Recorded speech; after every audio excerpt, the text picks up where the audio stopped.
Muito bem, está no ar mais um Bate-Papo das Seis, o seu programa de debate, de atualização e informação no temas de saúde, né? Hoje nós vamos falar sobre o Setembro Vermelho, que é uma comemoração aí, na verdade é uma data, né, para a gente lembrar sobre a importância das doenças cardiovasculares, né? Então você pode nos assistir hoje no canal 16.1 em todo o Espírito Santo, na rádio Viva FM 106.1 e todas as plataformas de streaming, no YouTube, no Facebook, entre outras plataformas. Hoje, mantendo aí a tradição do programa, né, nós trouxemos dois excelentíssimos cardiologistas para falar sobre o Setembro Vermelho. Lá na ponta esquerda nós temos o Dr. Alberto Nogueira Júnior, que é médico do LMC e é arritmologista. Não é isso, doutor Alberto? Seja bem-vindo. Obrigado, Dário. Boa tarde a todos aí. É muito bom estar de novo com vocês para a gente poder conversar um pouco sobre doença cardiovascular e maneiras de prevenir, né? Exatamente. E aqui do meu lado, o doutor Juliano Gama, que também é cardiologista do LMC também, e ecocardiografista, não é isso, Juliano? Seja bem-vindo. Obrigado, Dário. Não são dois, né? São três cardiologistas, né, Dário? Três cardiologistas. Se inclua nisso, por favor. Boa noite a todos. Boa tarde, né? Boa noite aos que nos assistem.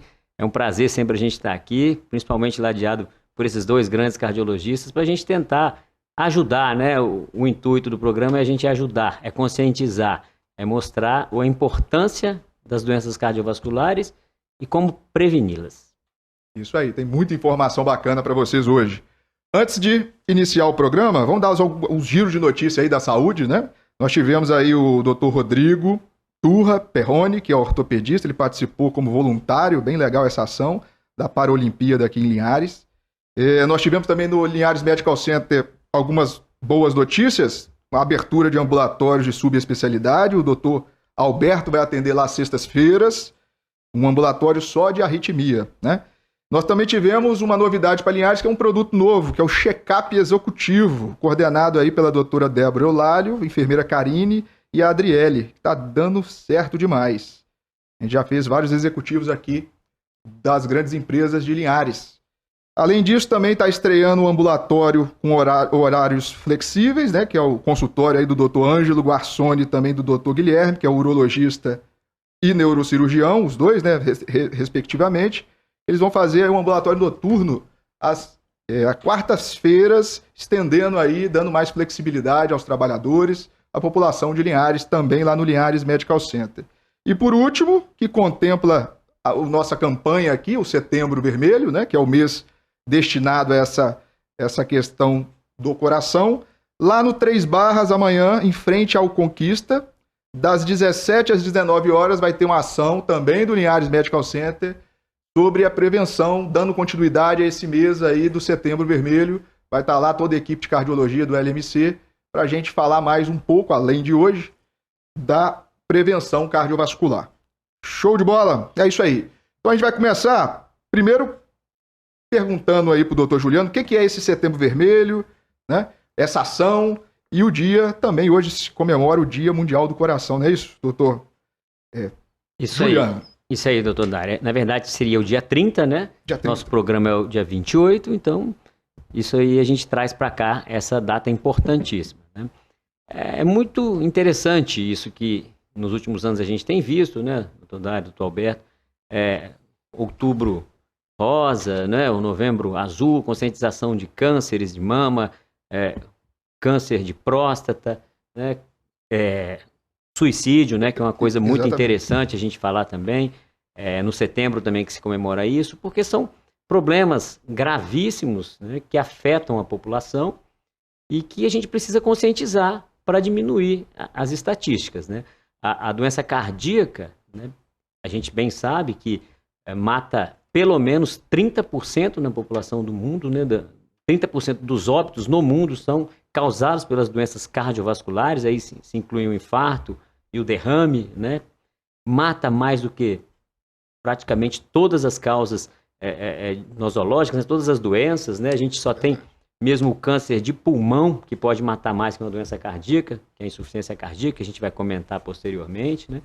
Então, a gente tem que ter ciência disso e saber prevenir, né? Todos os cânceres são importantíssimos a gente prevenir. Todo mundo tem muito receio dos cânceres, mas as doenças cardíacas matam mais, né? Matam a maioria dos casos de morte que não seja acidental, né? Então, a gente precisa conscientizar, precisa saber o que é e precisa prevenir e depois cuidar, não é? E o alerta, né? Muito interessante esse comentário do doutor Juliano, é que o alerta, o medo que a população tem do câncer, ele é 1000 vezes maior, vamos dizer assim, o espanto, né, da população, do que, por exemplo, da insuficiência cardíaca ou do infarto, né? Você concorda, doutor Alberto?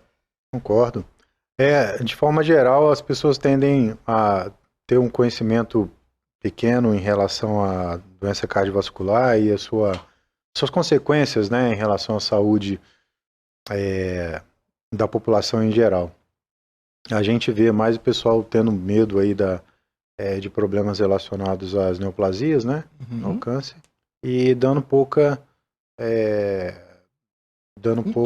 importância à hipertensão arterial, por exemplo, né? E a gente sabe que a hipertensão arterial é uma doença que na maioria das vezes é assintomática, ela não causa sintoma em quase 90% dos pacientes, e por isso ela é subdiagnosticada. E as pessoas acham que só tem que medir a pressão, por exemplo, quando você tem algum sintoma. E na verdade o ideal é a gente fazer uma medida de pressão aleatoriamente, né? Esporadicamente, pelo menos uma vez por mês, em quem não tem hipertensão arterial já diagnosticada, né? Para a gente tentar fazer o diagnóstico, né? E medidas como essa aí do Setembro Vermelho tem como objetivo alertar a população sobre isso, né? Outras doenças chamam mais atenção, inclusive o Covid, né? Há um tempo chamou bastante atenção, mas doença cardiovascular, como o doutor Juliano falou, é a que mais mata no mundo, né? A gente precisa realmente ter essas estratégias para chamar a atenção da população, para que saibam, né, que são doenças extremamente graves, podem trazer consequências importantes, mas, felizmente, a gente tem métodos de preveni-las, métodos de diminuir morbidade, né, e mortalidade, e principalmente reduzindo fatores de risco, né? Exatamente. E a gente, quanto mais acesso à informação à saúde, mais fácil ou mais fácil no seguinte termo, né? A gente consegue mudar a história de vida desses pacientes, né? A doença cardiovascular, a gente tem muita ciência, tem muito estudo, né? Tem remédios eficazes, então, à medida que a gente consegue fazer uma prevenção efetiva, a gente melhora todo o prognóstico do paciente, né? Esse é acho que é o grande foco que deveríamos ter sobre o Setembro Vermelho, que a cardiologia é um contínuo, né? A gente começa com os fatores de risco que não são modificáveis, não tem jeito, a herança do meu pai e da minha mãe, não tem jeito de eu tirar, né? Sexo, por exemplo, masculino, agora também a gente já tem dados que se igualam, né? Antigamente tinha algo em torno que o homem era, mas a gente já viu já que a população, ela está... questão de mortalidade e risco também está se equiparando entre o sexo feminino e masculino, né? E aí entra no que a gente tem de fatores modificáveis, né? Que é a obesidade, é isso? A hipertensão, que é onde hoje o diabetes, que a gente começa o cardiologista virando um diabetologista, né? Muito congresso que a gente vai falar sobre isso. E é isso aí. O principal fator de risco, assim, hoje, cardiovascular, doutor Juliano, o que você acha? Sem dúvida, a hipertensão arterial. É o principal mesmo. Nenhuma. É o que a gente deve mais focar, né? É a hipertensão, exatamente. Dada a prevalência, né, como o Alberto bem colocou agora, a gente imagina que a partir dos 60 anos de idade, praticamente 40% das pessoas serão hipertensas. Imagina que de 10, 4 hipertensos. Né? E para piorar a situação, desses 4, metade nem sabe que é. E da metade que sabe que nem a metade trata direito. Isso é um dado interessante. Então, isso é um dado interessantíssimo. A gente imagine que 80%, né, das doenças dos AVCs tem ligação com hipertensão arterial. 40% dos infartos tem ligação com hipertensão arterial e pelo menos 25% das insuficiências renais dos pacientes que estão em hemodiálise tem ligação única e exclusiva com a hipertensão arterial. Então, você vê, um fator de risco que não é fácil a gente diagnosticar, não é difícil da gente diagnosticar, não precisa de nenhum exame mirabolante, como bem falou o doutor Alberto aqui. Você precisa só de medir a pressão, verificar a pressão medida corretamente, né? Tem os critérios, obviamente, tem que se saber medir, a pessoa tem que estar tranquila, né? Tem que ser um aparelho correto, a medida tem que ser repetida. Se você observa acima de 14/9, bom, já tem esse diagnóstico de hipertensão. E como a gente falou, não tem 10%, 15% bem controlado. Imagine se a gente controlasse 60%, 70%, 80%. A quantidade de redução de pessoas com doenças gravíssimas, como AVC, como infarto, como insuficiência renal, que a gente conseguiria. Pois bem, mas a gente não controla, né? Então, a conscientização é fundamental. O diagnóstico, como bem falou o doutor Alberto, fundamental. A gente precisa correr atrás. A gente precisa fazer mais vezes esses eventos, como o LMC está fazendo agora, né? Está colocando a tenda, as pessoas podem chegar, perguntar, terem sua pressão adequadamente medida, e aí sim procurar o tratamento, né? Procurar estabilizar essa pressão, que só de fazer isso vai haver uma redução muito, muito importante dessas doenças tão graves que a gente falou. Exatamente, a gente não quer tratar só o número, né? Não é só o 14/9. O problema é o que vem depois, né? A quantidade, você que vê muito isso, que você faz eco, sim. à medida que você fica exposto à hipertensão, né, não tratada corretamente, igual um dado interessantíssimo aí que você colocou pra gente, cerca de, se não me engano, mundial é 33% só. Exato. Ou seja, de 100% que tem hipertensão, só 33 ou 30 ou 40, alguma coisa assim, tem realmente níveis controlados com remédio. Exato. Então a gente tem 60% de pessoas, ou mais, expostas aí à hipertensão o tempo todo. Aí o que você vê no eco? A gente vê corações afetados, né, diretamente afetados pela hipertensão, corações mais musculosos, às vezes dilatados, enfraquecidos, quando não, corações infartados, né? Corações que já têm pedaços que não funcionam bem, e às vezes o único fator que a pessoa tem que não cuidou foi a hipertensão arterial. Exatamente. E eu acho que interessante, né? Aí não tratou a hipertensão direito, fez hipertrofia e vai cair na mão de quem? Do Dr. Alberto, porque depois vem logo um contínuo, igual a gente fala que o do contínuo da cardiologia. Ou seja, o ventrículo esquerdo ele fica hipertrofiado, vai dilatar quem? A câmara anterior. O átrio, né? E aí, o que acontece, doutor Alberto? Rapaz, é a sua especialidade. É né? uma arritmia, é a mais frequente, né, no nosso meio, que é a fibrilação atrial. E ela acontece basicamente por uma sobrecarga do átrio esquerdo, né? Que é a câmara que está anterior, né? Que é ao ventrículo esquerdo. E que esse se hipertrofia, ele aumenta a pressão de relaxamento dentro dele. E isso faz com que quando o sangue saia do átrio esquerdo para entrar no ventrículo esquerdo, ele entre com dificuldade, né? E essa dificuldade do sangue descer do átrio esquerdo para o ventrículo favorece, né, uma sobrecarga no átrio, e essa sobrecarga de pressão e de volume faz com que haja uma alteração da rede elétrica ali do átrio esquerdo, isso causando a arritmia, né? E a mais frequente delas é a fibrilação atrial. É um desarranjo das fibras do átrio esquerdo, um desarranjo elétrico, faz uma anarquia elétrica, e isso com certeza vai acabar em fibrilação atrial. E aí a gente sabe que a hipertrofia ventricular associada à fibrilação atrial, ela tem um alto risco aí de morbidade, mortalidade, né? E realmente, se a gente conseguisse de alguma forma impedir que tudo isso acontecesse, né? E com um simples hábito de medir a pressão, controlar hábitos, maus hábitos, né? Exercício, diminuir o peso, alimentação adequada, né? A gente consegue evitar toda essa catástrofe aí, toda essa cascata de eventos que a gente falou, começando com só uma pressão alta de 14/9, né, Dário? Isso aí. Passando por uma hipertrofia ventricular, né, Juliano? Com chegando eco. na fibrilação. E chegando na fibrilação atrial. E a gente sabe que a fibrilação atrial é uma doença que causa aí um aumento da frequência cardíaca, deixa o ritmo cardíaco irregular. E além disso, ela faz com que haja uma alteração do sistema de coagulação, provocando a formação de coágulos dentro do coração. E esses coágulos, em algum momento, podem se desprender ali do átrio esquerdo, chegando até a circulação do corpo do paciente, né? E 80% das vezes esses coágulos vão parar na circulação cerebral, causando então AVC isquêmico, e a fibrilação atrial é uma das maiores causas aí de AVC isquêmico que a gente tem.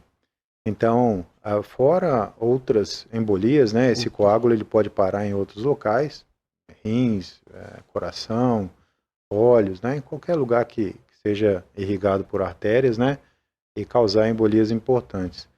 Então, realmente, pegando o problema no início, tratando e prevenindo, ainda melhor tratamento. Você evita todas essas coisas. Eu acho que quando a gente fala no Setembro Vermelho, não só em Setembro Vermelho, fala em prevenção cardiovascular, a gente tem que lembrar dos pacientes das consequências. Por isso que propositadamente eu fiz isso. Toda vez que eu vou fazer alguma palestra, alguma coisa, eu faço uma história da minha família mesmo, assim, para eles entenderem o que é a diferença de você prevenir ou não, né?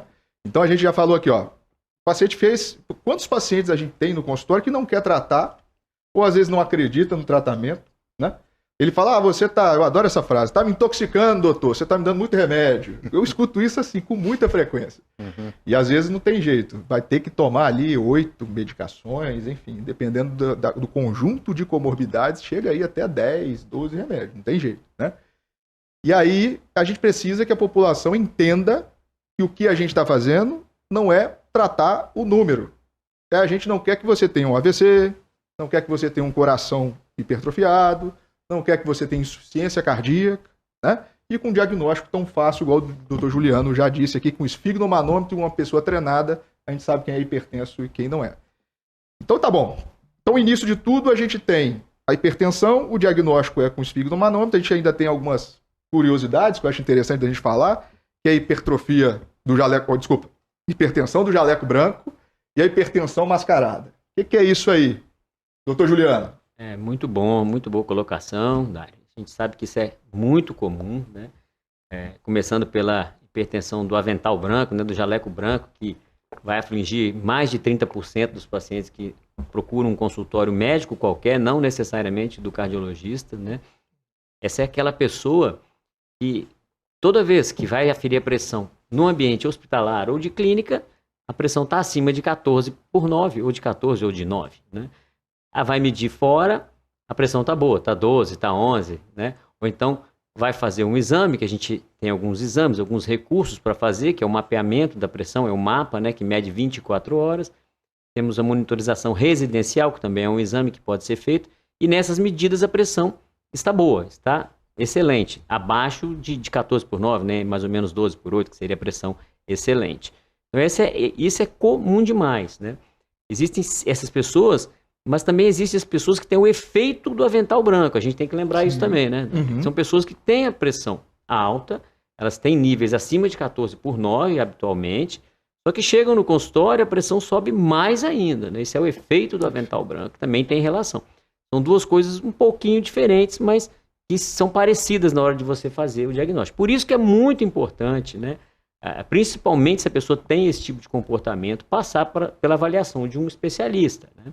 Um cardiologista que vai medir a pressão dela da maneira correta, vai escutar a história dela, né? A medida vai ter que ser feita, a gente já conversou, né? Vai ter que ser feita num ambiente tranquilo, a pessoa com a bexiga vazia, né? Sem ter tomado café ou se alimentado na última meia hora, sem ter feito esforço na última meia hora, né? Um ambiente de boa temperatura, sentada há mais de 5 minutos, a medida é feita em um braço, no outro, depois é repetida, então aí você tem com a medida correta, da maneira correta, com o aparelho correto, que o aparelho também tem que ser adequado, né, para o tamanho, né, do braço. Seu braço, a pessoa a massa um pouquinho maior, a gente tem que usar um aparelho maior, né, tudo isso tem que ser verificado. E a partir desse momento, se a pessoa tem níveis elevados, ela vai entrar numa estratificação para saber se ela tem esse efeito do avental branco ou a hipertensão do jaleco branco, né, que seria a hipertensão que só se eleva na presença de um profissional de saúde, seja clínica, seja consultório, né? Mas tem esse outro efeito, né, que você colocou para a gente, que são a hipertensão mascarada, né? Essa menos frequente, graças a Deus, né? Mas é que a pessoa chega no consultório ou na clínica, a pressão está boa, 12/8. Só que chega na rua, a pressão está 15, 16, 17. Essa é a hipertensão mascarada, né? Isso, para se dê o diagnóstico, a gente necessariamente precisa do mapa, aquele exame de 24 horas. Então, esse exame de 24 horas, o mapa, ele é muito, muito importante no diagnóstico da hipertensão, no diagnóstico dessas variáveis, né, da hipertensão do avental branco, do efeito do avental branco, da hipertensão mascarada, também no controle da pressão. Às vezes a pessoa não entende porque que vai fazer, para que a gente tenha certeza se a medicação está fazendo o bom efeito dela, se a gente ter certeza se a pressão dela desce à noite, né? Que isso é uma coisa também importantíssima, né, para evitar. E está relacionado com arritmias, depois o doutor Alberto pode até explicar melhor para a gente. E para diagnosticar as quedas de pressão, né? Muitas pessoas tratam a pressão e às vezes abandonam o tratamento, né, Dário? É uma coisa interessante a gente falar, porque está tendo efeitos colaterais. Às vezes os efeitos colaterais são pela queda excessiva da pressão, porque o medicamento não está legal, às vezes está muito forte, está usando muito diurético. Então o mapa pode verificar isso aí e o ajuste ser feito para que a pessoa tenha o benefício do tratamento, não o malefício. Exatamente. E é um contínuo, né? Contínuo que eu digo assim, o tratamento, o médico ele tem que ir acompanhando que essas coisas vão acontecer. Às vezes o paciente perde peso e aí fica mais, a pressão vem junto, né? Justo. Exatamente. Eu costumava dizer que assim, o hipertenso, a hipertensão mascarada é a pessoa que gosta do médico e aí ele vai no médico e ele se sente confortável. Em casa que a pressão tá alta. E o jaleco branco já é o estressado, né? O ansioso que tem medo do médico. Ele chega lá, tá com pressão alta, em casa não. E aí, doutor Alberto, a gente fez o diagnóstico de hipertensão. Quais são as orientações principais para o paciente hoje, agora? Eu acabei de Dário, mediu a pressão, fiz o mapa, eu sou aquele que gosta de médico, tem hipertensão mascarada. O que você me orientaria aí no dia a dia? Fazendo o diagnóstico de hipertensão, a gente precisa entender se a hipertensão é essencial, que é aquela mais frequente, né? Ou se é hipertensão secundária, que são causas mais raras de hipertensão, que geralmente tem relação aí com problemas renais, problemas de excesso ou diminuição de alguns hormônios, né? E alguns tumores também que podem aparecer e podem produzir substâncias que elevam a pressão, entre outros. Mas habitualmente a pressão alta ela é causada pela hipertensão essencial, né? E essa hipertensão ela tem alguns fatores genéticos, né, hereditários, e fatores também relacionados a hábitos de vida inadequados, né? E como fator genético, e que você mesmo falou, a gente não consegue mudar, só pedindo para nascer em outra família, porque não tem como, a gente vai modificar os fatores que a gente consegue, né? E aí, o primeiro deles tem relação com a alimentação, né? A gente precisa entender que precisa evitar o excesso de sódio, e parece, né, alguns estudos mostram que o sódio realmente ele só traz vantagem, o controle do sódio só traz vantagem para o controle da hipertensão. Em outras doenças cardiovasculares ainda não tem uma relação muito importante, mas para a hipertensão sim. Então a gente tem que evitar as doenças que têm muito sódio, né, os alimentos enlatados, os embutidos, os alimentos que são bem manufaturados, vamos dizer assim, né? Processados, né? Processados, exatamente. Né? E além disso, a gente precisa ingerir potássio, que é um sal que, diferente do sódio, ele diminui a pressão. E o potássio ele está presente em frutas, legumes, verduras, né? E a gente precisa realmente melhorar a alimentação em relação a isso. Além da dieta, a gente precisa fazer também o controle do peso. Né? A gente sabe que a maior parte da população do Brasil hoje tem sobrepeso, né? E a gente precisa reduzir o peso, porque o controle do peso é um dos fatores que mais controla a pressão isoladamente, né? Falando, quando comparado a outros fatores, né? Ok? Segura um pouquinho aí, Alberto. A gente vai ter que chamar um intervalo agora, depois a gente volta a falar sobre os fatores de risco de hipertensão, quando mudar o estilo de vida. O Alberto estava dando uma pincelada em obesidade, a questão do sódio, etc. A gente faz um intervalo rapidinho e volta falando sobre o Setembro Vermelho, aqui na TV Sim.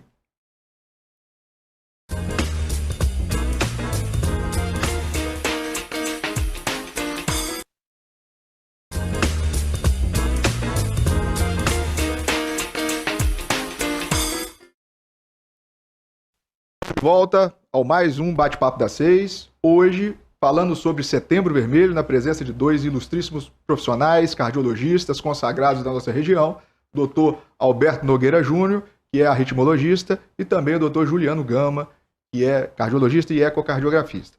Terminávamos, fui até indelicado com o Dr. Alberto ali, interrompi ele, né? Mas precisávamos do break.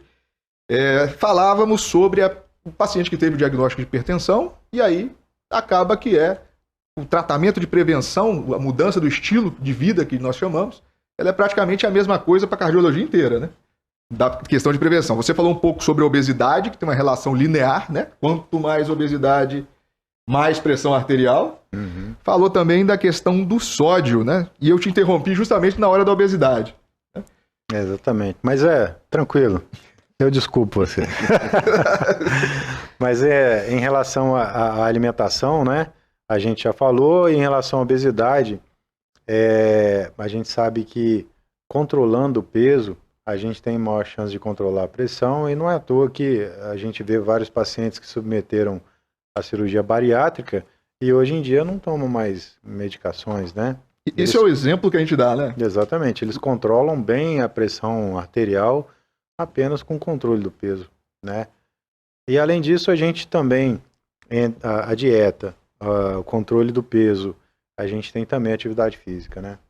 A atividade física, ela traz uma melhora muito importante do nosso organismo, sistema cardiovascular, melhora a produção de óxido nítrico, e isso faz uma vasodilatação, que é um aumento, né, da capacidade do vaso se encher de sangue, né, e isso diminui a pressão arterial. E além disso, da vantagem em relação à pressão, a atividade física traz vantagem praticamente em relação a tudo. Uhum. É o famoso remédio milagroso, né?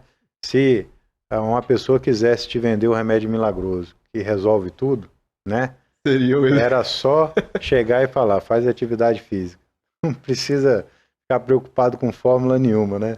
Vai dar uma andadinha aí de pelo menos uns 30, 40 minutos por dia, num passo mais rápido, né?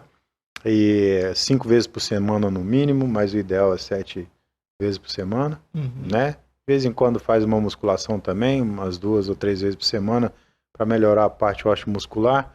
Mais atividade aeróbica, né, caminhada, bicicleta, hidroginástica, geralmente é o que traz mais benefício ao sistema cardiovascular. Né? Fundamental, né? A outra coisa importante é a cessação do tabagismo, né?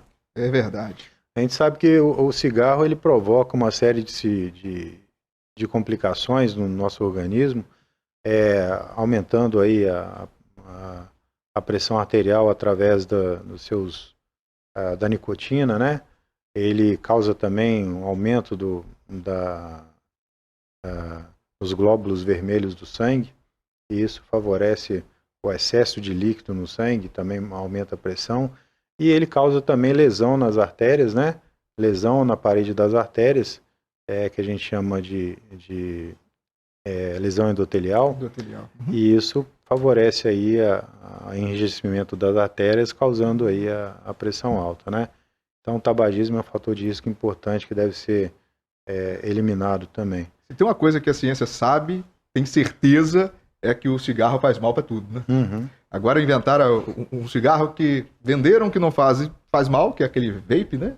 Isso, mas faz mal igual. Exatamente, cigarro eletrônico, mas é igualzinho. Então não caia nessa não. O vape Eu fui até alvo aí de muita crítica na internet, nos vídeos. Apareceu lá um monte de comentário, o pessoal queria estudo provando, já tá saindo um monte de coisa aí, falando que o vape faz mal sim, e é tão ruim quanto o cigarro normal do fumo, né? É isso? Verdade. Então, hipertensão, a gente já deu aquele en passant, o diagnóstico, nós já falamos como mudar o estilo de vida, tomar o remédio de maneira correta, né? E o principal remédio que a gente bate aqui em todo o programa. O mais importante, o paciente não faz, que é o barato, né? Que é controle de peso, atividade física e se alimentar de maneira adequada. E aí, juntando com a hipertensão arterial, que tem consequências importantes do organismo, a gente tem aquilo que chama de dislipidemia, né? O que é dislipidemia, doutor Juliano? Ou gordura no sangue, né? O popular. Essa é uma ótima pergunta, né, doutor Nara? Excelente colocação. Hipertensão está ali em primeiro, mas a dislipidemia, né? Eu acho que está quase empatada, se a gente for olhar infarto, né, praticamente, se não está na frente, né, como um fator de risco único, exclusivo para o infarto. Para o AVC, para o derrame, está um pouco mais para trás, mas também é muito importante para isso. Para o infarto, né, o doutor Alberto colocou o cigarro, importantíssimo fator de risco, o diabetes, mas o colesterol está bem pertinho. É um dos principais fatores de risco para o entupimento das artérias do coração. E o pior, né, doutor Dário, como o senhor perguntou para nós agora, que é a dislipidemia? É uma coisa, se a hipertensão, o doutor Alberto já falou que não dá sintoma, a dislipidemia, então, não dá nenhum sintoma, né? Praticamente nenhum, salvo em raríssimos casos que a gente tenha uma pancreatite pelo excesso de triglicerídeo, que seria uma inflamação grave na barriga, né, no pâncreas, mas é muito, muito raro. Algumas lesões na pele que a gente tem pelo excesso de colesterol, que também são raríssimas de serem observadas, a não ser nos casos de colesterol muito, muito alto, né? Então vai ser uma doença que na imensa maioria das vezes a gente só vai dar o diagnóstico através de um exame de sangue, mais complexo ainda do que a hipertensão, né? Porque agora a gente precisa do exame de sangue. E a gente sabe que nem todo mundo faz, né? Nem aqueles que têm acesso fazem, né? Se fazem inadequadamente e também não vão atrás do resultado, né? Isso é uma coisa seríssima, seríssima, seríssima, seríssima. Infelizmente, a gente já viu muitos, até colegas médicos, né, falam sobre o colesterol, que existem dúvidas, né, colocam dúvidas a respeito do tratamento do colesterol. Não há dúvidas a respeito do colesterol como fator de risco para doença cardíaca, para infarto, para AVC. Não há dúvidas. Existem centenas, milhares de estudos de 4, 5 décadas para cá, muito bem embasados, nos dão robustez. A gente sabe, a gente tem certeza que o colesterol está relacionado ao infarto. Se você diminuir o colesterol, diminui o risco de infarto. Doutor Dário, sabe, doutor Alberto, né, se a gente diminuir 40 miligramas, né, uma coisa que desses remédios novos, que nem tão caros são mais hoje em dia, conseguem com facilidade diminuir 40 miligramas do colesterol. Se a pessoa tem um colesterol ruim de 140, vai para 100, isso é corriqueiro no consultório, no ambulatório de cardiologia, você diminui 20% o risco de infarto, né? É quase uma vacina contra o infarto você tratar o colesterol. Então, o colesterol tem que ser buscado, todo médico, não é só o cardiologista, tem que dar o diagnóstico da dislipidemia que você falou. E como é que a gente dá? Fácil, né, doutor Dário? A gente faz o exame de sangue, hoje em dia nem jejum precisa mais, dependendo dos critérios que você utiliza, mas pode ser utilizado um jejum de 8, 10 horas. Você tem os níveis de colesterol total, do ruim, do bom e do triglicerídeo. Qualquer laboratório daí se dá com muita facilidade, com muita confiança. E não precisa de nada mais. Estando alterado, estando acima dos valores, que aí o médico vai saber, né, dependendo dos riscos que a pessoa tem, se a pessoa fuma, se a pessoa tem histórico na família, como a gente falou no começo, se a pessoa tem hipertensão arterial, aí o nível de segurança para proteger o coração dela vai ter que ser cada vez menor, o nível de colesterol ruim. Então não dá para a gente dizer quanto que é o colesterol bom, qual o valor do colesterol que tem que ser. Depende da pessoa, então ele tem que ser visto por um médico. Não adianta você olhar e olhar lá a referência, não, meu colesterol tá bom. Às vezes ele pode estar 50% acima do que é legal para você, para proteger o coração. Em cima disso, a gente vai fazer o tratamento, né? A gente vai orientar a alimentação para o colesterol pobre em gordura saturada. A gordura saturada aumenta o colesterol. A banha de porco aumenta o colesterol, é importantíssimo a gente deixar isso claro, né? O excesso de carnes vermelhas, frituras, leite integral, manteiga, requeijões, isso aumenta o colesterol. Então a gente vai ter que diminuir esses alimentos, vai ter que partir para comer mais verduras, legumes, que tem que ser a base da nossa alimentação.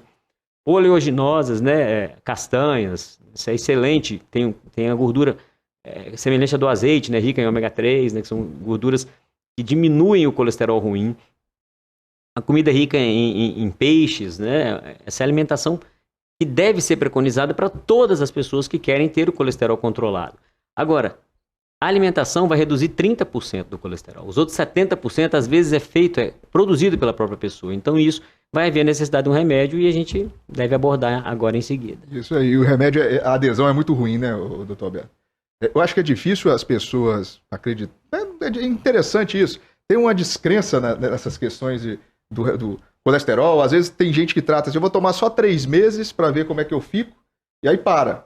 É como se fosse um tratamento, só 3 meses que ele vai ficar sem a exposição. É igual pressão também. Eu vou ficar exposto ao LDL, que tem até uma brincadeira que logo Deus leva, né? Que todo mundo adora.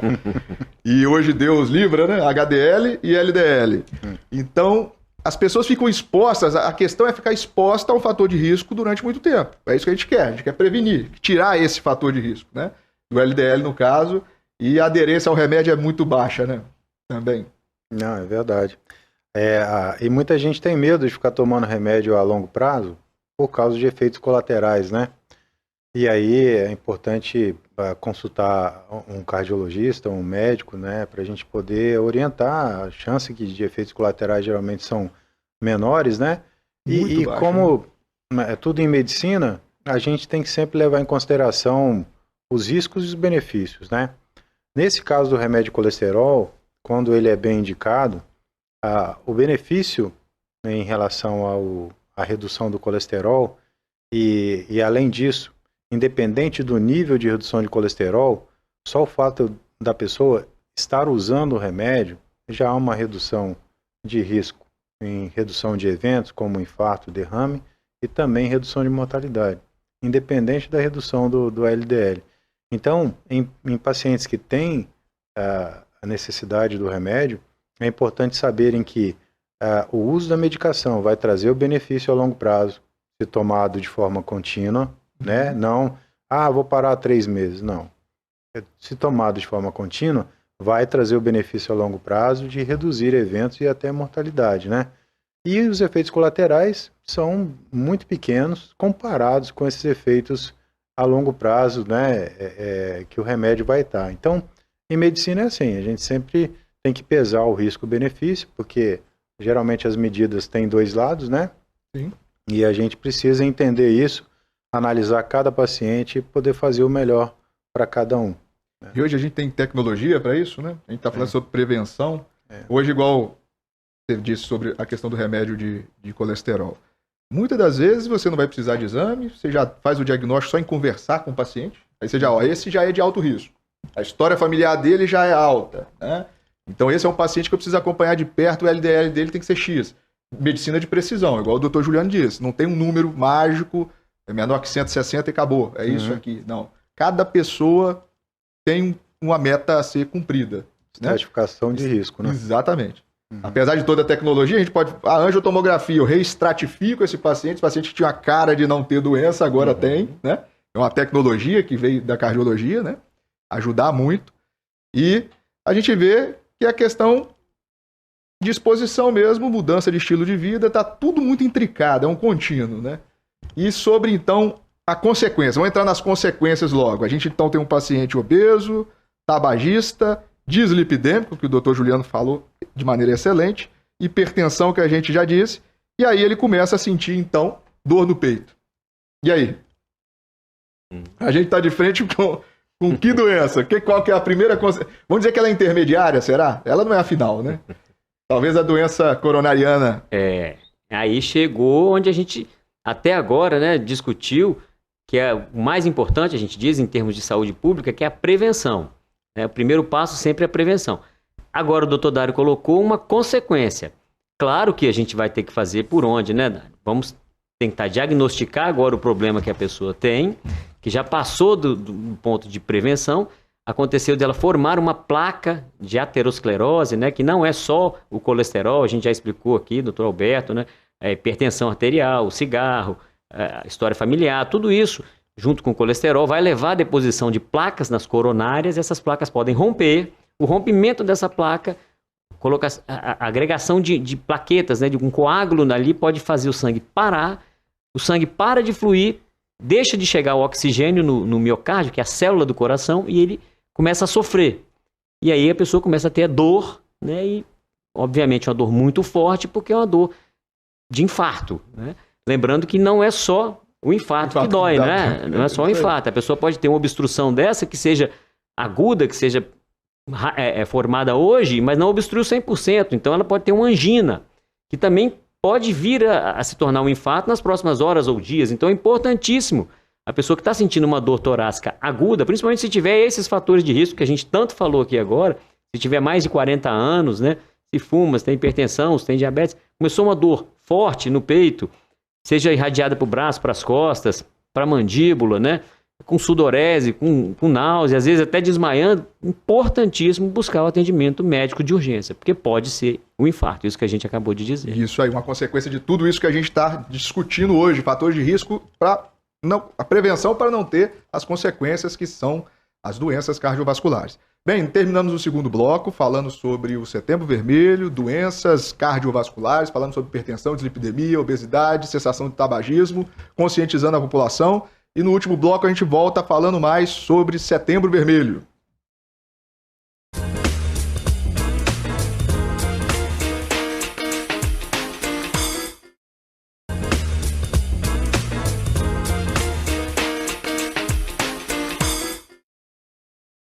Olá, estamos de volta com o terceiro e último bloco do Bate-Papo das 6. Hoje, em homenagem aí ao mês, às ações do mês de setembro, que é o Setembro Vermelho, falando sobre prevenção cardiovascular. No último bloco, nós conversávamos com o Dr. Juliano, ele explicava para a gente sobre uma das consequências, né, dos fatores de risco, que são as doenças cardiovasculares. A gente exemplificou aqui, de uma maneira muito prática, a questão da doença coronariana, as obstruções do coração, não é isso? E aí, doutor Alberto, para a gente terminar ali, vamos dizer, o ciclo da cardiologia, a gente tem uma doença que é a insuficiência cardíaca, não é isso? Você queria falar um pouco para a gente sobre isso? O coração é uma bomba, e essa bomba ela bombeia o sangue todo para o coração, né? O coração bombeia o sangue todo para o corpo, e a partir do momento em que ele perde a capacidade de bombear o sangue de maneira adequada, na quantidade suficiente para o organismo, e então ele entra, a gente chama isso de insuficiência cardíaca, uma insuficiência da bomba, né? Insuficiência do coração. A gente tem dois tipos de insuficiência cardíaca, a insuficiência sistólica, que é aquela em que o coração ele fica fraco, ele não consegue bombear o sangue adequadamente, e tem a insuficiência cardíaca diastólica, que é justamente aquela que a gente falou no início, né? Que é a dificuldade do coração se encher de sangue, o coração fica mais endurecido e ele não consegue se encher adequadamente de sangue. Na maioria das vezes a gente tem insuficiência cardíaca sistólica aí como a maior causa, né, da doença, a mais evidente, né? E ela é a via final de várias doenças cardiovasculares, inclusive até de doenças não relacionadas ao coração, né? Exatamente. Agora, a hipertensão arterial, quando não tratada, ela pode causar insuficiência cardíaca, o próprio infarto do miocárdio, né? Ele pode causar insuficiência cardíaca. As arritmias, né? Quando elas aparecem de forma muito frequente, elas podem causar taquicardiomiopatía, que é um tipo de insuficiência cardíaca, né? Então, assim, ela é uma doença que é muito frequente nos dias de hoje, traz muita morbidade, aumenta muito a mortalidade dos pacientes, e o paciente precisa ter muito... precisa ser muito rigoroso no tratamento para que dê certo e ele consiga aí viver bem, né, com a doença. Um acompanhamento de perto com o seu cardiologista, né? De 6 Exatamente. em 6 meses. Na verdade, desde o início, né? Desde os 20 anos de idade, a gente tinha que fazer o exame de sangue para ver o colesterol, ver se tem pressão, quando jovem, para depois a gente não pagar as consequências. Prevenção é sobre é o melhor isso negócio. que é o Setembro Vermelho. Não é isso, doutor Juliano? A gente começou falando, então o programa foi bem assim didático do ponto de vista da linha da cardiologia, que a gente gosta de exemplificar. Então a gente teve ali os fatores de risco, né? Depois algumas consequências, né? Onde que o alvo dessas doenças, né, vamos dizer, e depois a via final. Então, isso é uma mensagem importante para a população, que a gente deve atuar nos fatores de risco para não pagar as consequências. Não é só tomar um remédio por conta da pressão ou por colesterol, não é só isso, né, Juliano? Perfeito. Acho que está certíssimo as colocações do Dário. O Linhares está de parabéns, né? Pelo Unicor, inicialmente, o LMC, trata-se de doença cardíaca aqui como nos melhores centros do mundo. Então, se a pessoa tiver um problema urgente, a gente tem como tratar em Linhares e tratar bem, mas a gente não quer tratar. A gente gostaria que as pessoas não tivessem problema. E para isso, elas têm que tratar os fatores de risco que a gente citou aqui durante todo o programa. Isso aí. Ó, já estamos caminhando aí para os momentos finais. Doutor Alberto, algumas colocações finais aí? Sim, o Setembro Vermelho aí, então, serve de alerta para a população de forma geral, para que cuidem da sua saúde cardiovascular, com aquelas coisinhas básicas que a gente falou, atividade física, cessar o tabagismo, controle do peso, controle da alimentação, né? Isso tudo vai trazer bastante benefício e prevenção de doenças importantes. Exatamente. Doutor Juliano, considerações finais. Muito obrigado, doutor Alberto, doutor Juliano, que se dispuseram a participar conosco aqui. É sempre um prazer e o que a gente quer é que as informações que a gente colocou aqui fiquem na cabeça das pessoas, que elas realmente mudem, tratem a pressão, tratem o colesterol, façam exercícios físicos e se tiver algum sintoma agudo, procure o mais rápido possível os locais que a gente pode dar o tratamento adequado para isso. E é isso aí, exatamente. Amanhã, às 17 horas, amanhã quinta-feira, dia 29, às 17 horas, até às 19, mais ou menos, o horário ali do movimento do 3 Barras, a gente vai ter uma tenda do LMC falando sobre prevenção cardiovascular. Vai ter medida de pressão, panfleto, vai ter uma mobilização da população médica, principalmente do LMC, para alertar as pessoas sobre os riscos, né, do infarto, da insuficiência cardíaca, dos fatores de risco e prevenção cardiovascular, igual a gente falou de maneira brilhante aqui.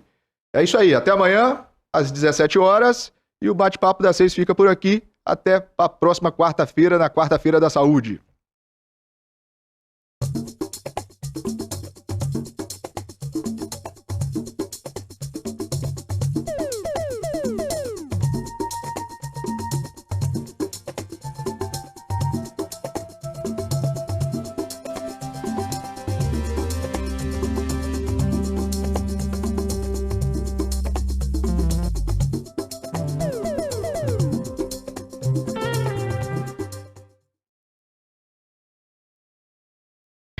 Bate-Papo das 6. Oferecimento Uniscan, diagnóstico por imagem. Rio Doce Radiologia.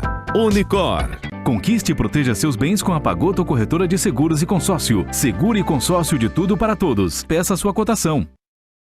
A Uniscan oferece o melhor para você. Faça seu exame com segurança e conforto. Nossa mamografia 100% digital entrega imagens mais nítidas e um diagnóstico muito mais preciso. Para nós, você é única. Cuide-se o ano inteiro. Conquiste e proteja seus bens com a Pagoto Corretora de Seguros e Consórcio. Seguro e consórcio de tudo para todos. Peça sua cotação.